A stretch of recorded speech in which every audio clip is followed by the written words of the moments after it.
1972లో sixth క్లాస్లో ఉన్నప్పుడు మేము ఒక నాన్టైల్లో ఒక పద్యం, ఇంగ్లీష్ పద్యం చదివాం. ఇప్పటికే బాగా గుర్తు నాకు. ఆ పద్యంలో అంత నీతి ఉంది. Men may come and men may go, but I go on for ever. ఒక అడవిలో, చిట్టడవిలో ఒక సెలయేరు ప్రవహిస్తూ ఉంటుంది. ఆ సెలయేరు దగ్గరికి అడవిలో వెళ్ళే యాత్రికులు, అదే పాదచారులు, దాహార్తి తీర్చుకొని వెళ్తూ ఉంటారు. కాసేపు రెస్ట్ తీసుకొని వెళ్తూ ఉంటారు.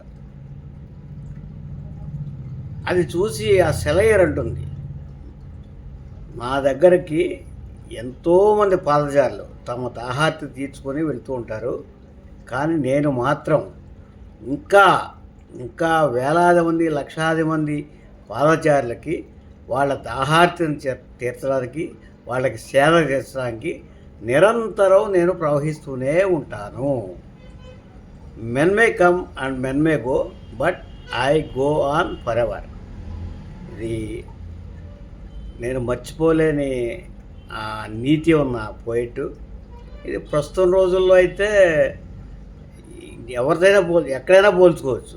ఉదాహరణకి ఒక కుటుంబ పెద్ద ఉన్నాడు, తండ్రి స్థానంలో ఉన్న ఒక వ్యక్తి. అతను కొద్ది గొప్ప సంపాదిస్తున్నాడు.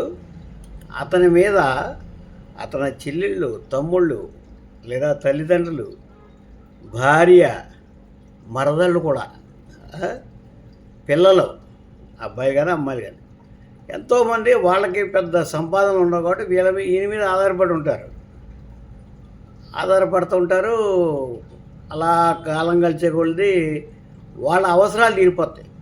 అంటే వాళ్ళకి పెళ్ళిళ్ళు అయిపోవడం కానీ, చదువులు అయిపోవడం కానీ, వాళ్ళకి ఉద్యోగాలు రావడం కానీ, అదేంటాక రెక్కలు రావడం కానీ ఇదే జరుగుతాయి. నిమ్మగా ఎవరి దారుణాలు జారుకుంటారు. అప్పుడు ఈ మహానుభావుడు 60 ఏళ్ళు వచ్చేస్తాయి, ఇంచుమించు రిటైర్డ్ అయిపోతాడు. పోనీ ఇప్పటి వరకు నేను ఏదో కష్టపడ్డాను, ఏదో నాకు తోచిన వరకు 10-15 మందిని నేను ఆదుకున్నాను, నా పిల్లల్ని ఒక స్థాయికి తీసుకెళ్ళాను, అందరూ బాగానే ఉన్నారు కదా, పోనీ రెస్ట్ తీసుకుందామా అనుకుంటాడా? అనుకోడు. నా మనవాళ్ళకి కొడుకులు, కూతుళ్ళు, చుట్టాలు అయిపోయారు. నా మనవాళ్ళకి నేను సేవ చేయడానికి రెడీగా ఉన్నాను. ఒకవేళ భగవంతుడు ఆరోగ్యకరమైన ఆయుష్ ఇస్తే నా ముని మనవాళ్ళకు కూడా గుడి చాకరీ చేయడానికి, అదే సేవ చేయడానికి నేను సిద్ధంగా ఉన్నాను.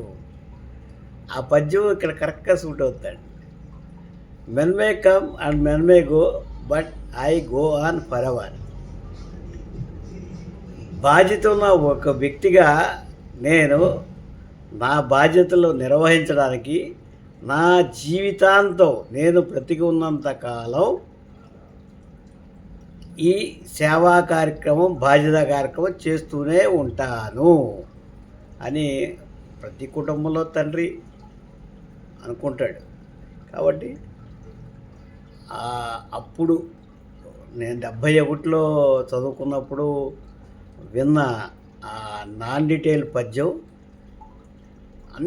అన్నిటికీ వర్తిస్తుంది. ముఖ్యంగా బాధ్యతాయుతమైన తండ్రి పాత్ర పోషించే ఒక కుటుంబానికి ఇంకా బాగా వర్తిస్తుంది.